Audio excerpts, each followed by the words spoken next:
Rawere maloroyo 1,800 pachoka biro yudo sir koa kuom omena ma piny owacho chiwo kod tiegruok mopogore opogore mondo konye tieko nok mag tije. Magi biro kalore gi kwan mamalo mag rawere pachoka modong' ka onge tije kata obedo ni gin gi obuok mag somo mopuodhi.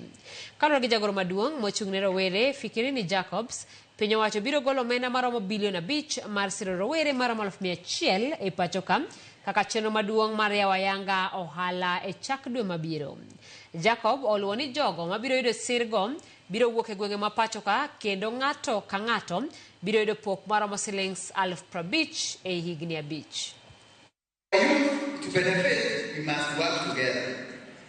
As county government, we committed $5 billion out of the Nyota project to business support for our young people. Basically, Nyota program aims to achieve two big objectives. One, to help youth build business skills through grant, where we committed $5 billion, and this $5 billion will be shared equally. We have youth taken in every ward of Kenya, at least 70 youth in every ward of Kenya. That will bring us to about 100,000. As the county governments, we are concerned with the youths. We have a data bank for the youths, and we know all those youths that are there. So today, even as we talk, we shall be able to avoid the duplication of the roles, because sometimes, like for example, we have been having the programs, just like our Honorable Piers has just said it.